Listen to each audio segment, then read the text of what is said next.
Hi, and welcome everybody to another edition of the Winner Circle Sports Betting Podcast. My name is Ross Benjamin. As always on Wednesdays, and it is Wednesday, October 27th, I'm joined by Mr. Chip Chirimbes of chipwins.com. This is our NFL betting show where we'll give you a couple of free NFL winners at the end of the show. But until then, let's find out how Mr. Chipper's doing. How's your week, Chip?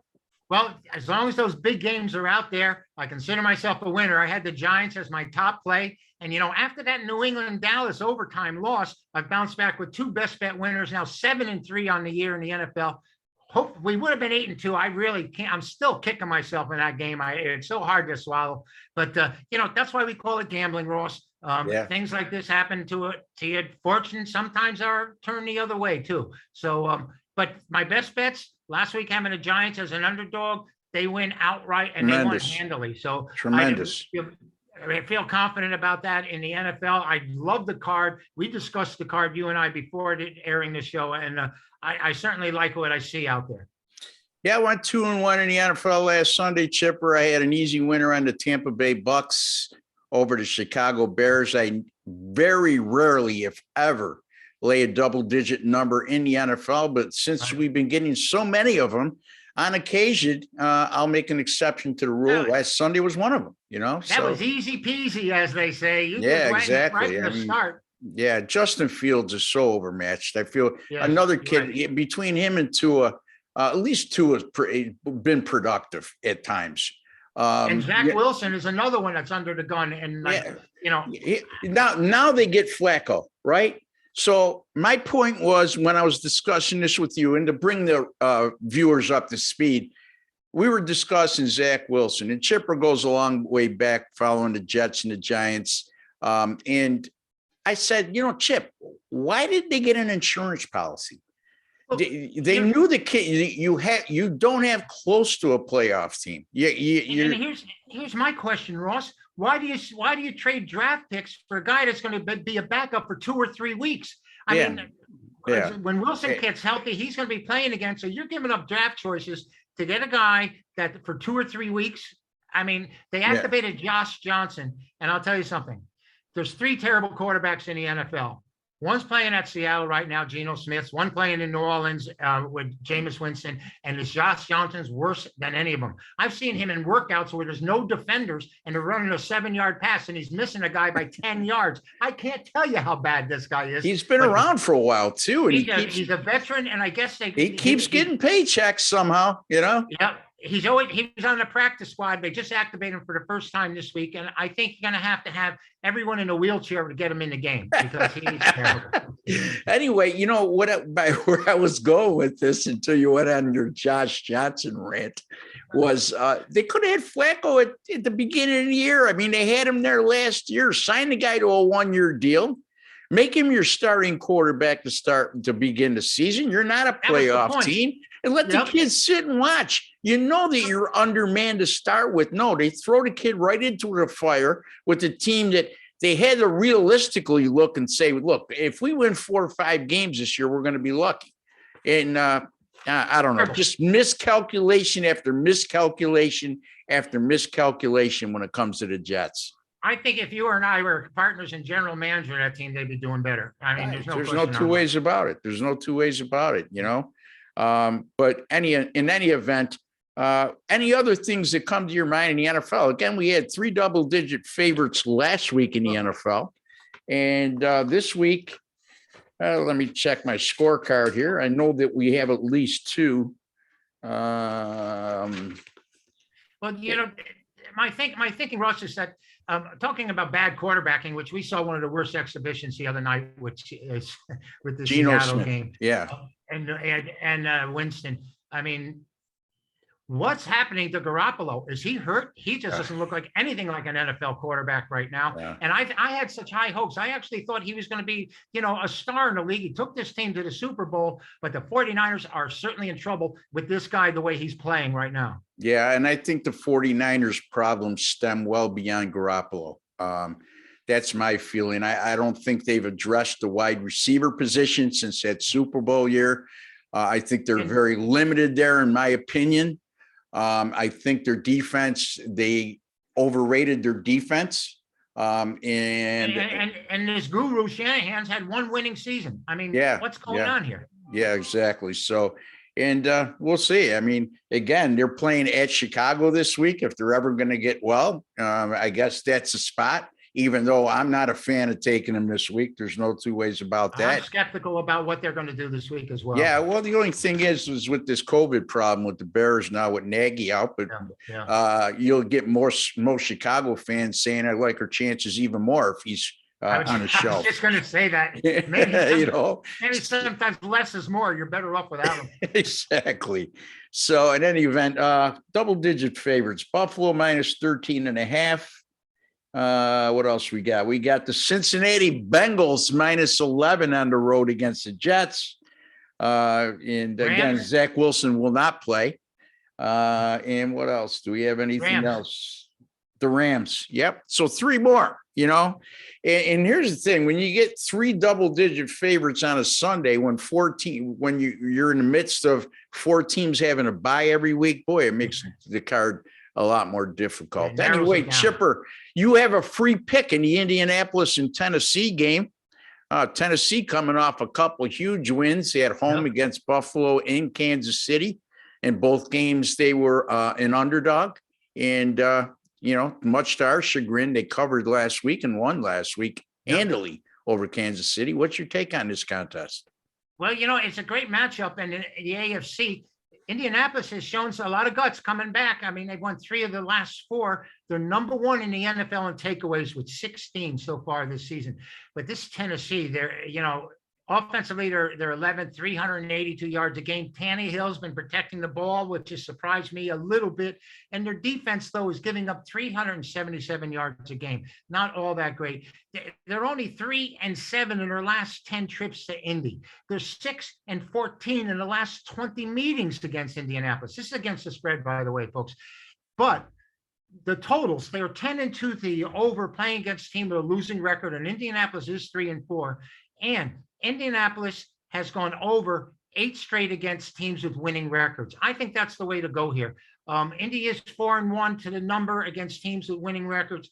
But, from what I saw the last couple of weeks, and I think they're primed to be ready to be a high-scoring game. Indy had that game against the Niners in the Typhoon in San Francisco, and you really couldn't see much at all. But Wentz has really impressed me of late. I mean, he really looks like he's come on and playing much better. And we know what Tennessee has done. And we've said before that Tennessee's defense is vulnerable. Although you wouldn't know it against that Kansas City team, but Kansas City keeps giving the ball away. 17 turnovers by Mahomes with 9 interceptions, tied with Zach Wilson for the NFL lead in that infamous category.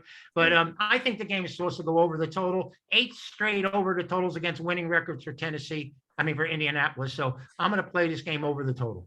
So Chip Chirimbes likes the Tennessee and Indianapolis game to go over 50.5.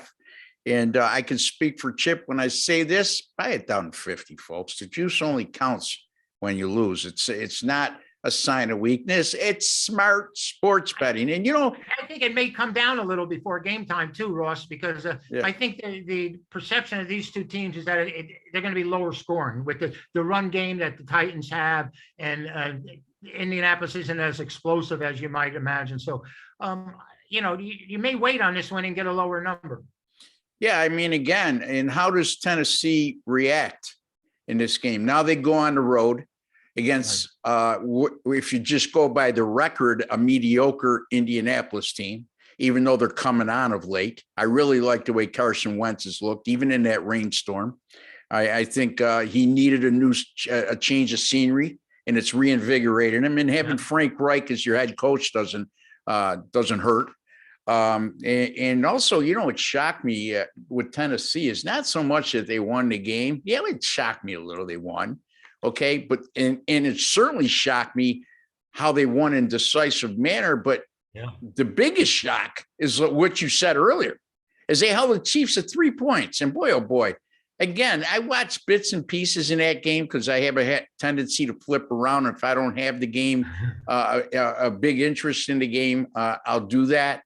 But I did see a couple instances, once again, when Mahomes was under pressure, He's just throwing the ball up for grabs. Yeah. And boy, oh boy, Chip, this blueprint that teams are using against Kansas City, and we've seen it now for 3 consecutive weeks, is they go double high with their safeties and say, you're not going to beat us over the top.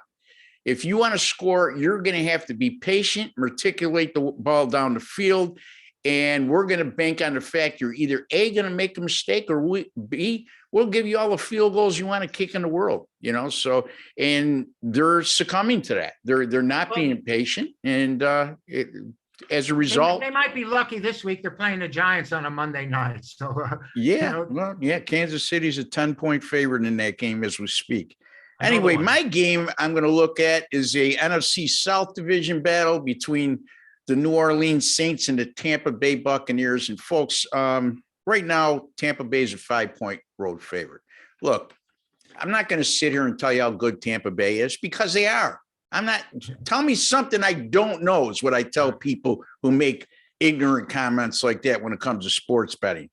But the spot here is, I look at the fact New Orleans is an underdog. Now, I know that they had a lot of success as an underdog with Drew Brees, and I know Jameis Winston isn't a shell of what Drew Brees ever was or will be, and he's prone to error. But by the same token, there's something about this coaching staff, namely Sean Payton, that knows how to get their team prepared mentally when they're cast in the role of an underdog. And since 2018, Chipper, as a matter of fact, the New Orleans Saints, as an underdog of 2 points or more since 2018, are 9-1 straight up and 9-0-1 against the spread. So that speaks volumes to me. Again, it's not about betting trends. It's about looking at trends with consistency in the coaching staff, and a head coach in particular that knows how to get his team mentally right when they're cast into this role. New Orleans is also 5-1 straight up in ATS in their last 6 against Tampa Bay. And you know what I really like about this New Orleans team, and it's not their offense, because their offense is nowhere near where it was with Drew Brees. However, their defense has been extremely good, Chip. Ross, they totally shut down Seattle. One play where 2 defensive backs both were crawling on their knees, and Metcalf goes for an 86-yard touchdown. Yes. And then a fumble on the 30-yard line set up the other score. Otherwise, their defense was totally dominant. I understand exactly what you're saying. Yeah, I think because New Orleans always has that reputation under Sean Payton of being that explosive offensive team. They have a new identity this year, and that's what makes a great coach like Payton is he puts the team in a position to win. He looks at your strengths, and I think he's calling plays accordingly, Chip. You know what I mean? He knows that Jameis Winston is prone to error. He's trying to limit the opportunities where he could screw up, and create a running game. And then, Alvin Kamara, I don't know how long this guy is going to last. I mean, wow, what a great back. But my point being is you can't keep carrying the ball 20 times a game and also catching 10 balls a game without any relief. I mean, last year they had Latavius Murray. They lost the other kid that was supposed to back him up this year. His name escapes me. I think it was Tony Brown. Don't quote me on that. But in any event, in this particular spot, with New Orleans coming off back-to-back wins on the road at Washington and at Seattle, not great teams at this particular juncture. If we were talking about those 2 teams last year, you're looking at postseason candidates. I don't think either is going to even come close to that status this year. But still, it's a road win. I'm going to take a shot here, Chip. I'm going to take the 5 points. They always an old wise guy told me a long time ago when I first started taking this seriously. He said, Ross, you always have to consider in football, whether it be college football or the NFL, that number of 5 and 5.5 seems to always work for the dog, but you got to pick your spot. So I'm picking my spots. I'm going to picking my spot, I should say. I'm going to take New Orleans here plus the 5 against Tampa Bay. And Chip Chirimbes, he likes the Tennessee and Indianapolis game to go over 50.5. Chip, what you got going on this week? We got the NBA, we got the World Series, and we got college football and the NFL. And pretty soon college basketball. So yeah, pretty soon. I'm looking forward to that as well. And my top plays, my A play, my Mega Buck winners are rolling along. We've hit our last 3 in the NBA, and we hit our game of the year on Saturday in college football. And like I said, I'm going to have an early build your bankroll, 3 selections at noon, and then a late game of the year on Saturday and Sunday. I'm looking for another best bet winner. We've hit 2 in a row after that debacle with New England and Dallas, but still 7-3 on the year with our top plays, our A play Mega Buck winners. So we'll just stick with the big game winners, and you'll be there, and we'll be making money together. Well, like I said last week, I was coming off 3 rough weeks in the NFL, but I did bounce back with a 2-1 on Sunday. I didn't use anything on Thursday. I didn't use anything on Monday. I got out of there with a winning week. And now that one little baby step leads me to believe I'm going to go on a tear the rest of the year. That's just my history. I mean, you can only keep a good handicapper down for so long. And Chipper's one of those good handicappers. He's had his rough patches, but you know what? We get up and go to work the next day. We don't have a hangover. We don't hide from the general public. You see our puss here on videos, don't you, every week? So in any event, you can find my picks at rbwins.com. Don't forget, folks, the NBA is upon us. I've gone 4-1 with my last 5 in the NBA after losing my first game of the year, won 4 of the last 5. And I also finished number 6 in money earned in the NBA. That's nationally documented and monitored by a credible source. And also Major League Baseball, the World Series is going on right now. As we speak, it'll be game 2 tonight. By the time you view this video, we'll probably be into game 3, 4, and 5 that will be played in Atlanta. So keep an eye on our World Series picks as well. We love baseball, especially at this time of year. And big time games are for big time handicappers. And we've proven that, me for over the last 2 decades and Chipper for over the last century. Anyway, for Chip Chirimbes, I'm Ross Benjamin. Don't forget, folks, chipwins.com to get Chip's paid selections, rbwins.com to get my selections, my best selections of the day, week, whatever way you want to go. You can reach both of us by phone. Our phone numbers are plastered right on the homepage of the website. If you don't see a subscription plan you want something tailored specifically to your needs, give us a call. We don't bite. And also, folks, don't forget, if you haven't subscribed to our YouTube channel yet, take a second to do so. It doesn't cost you anything. And while you're there, hit that notification bell. And upon us publishing any sports betting videos on this channel, you'll be notified immediately upon that taking place. And don't forget to give the 2 old guys a like, because at this stage of our life, it doesn't take much to make us happy. We're trying to make you happy. Hit that like button. Until the next time, for Chip Chirimbes, I'm Ross Benjamin. Good luck and God bless, folks.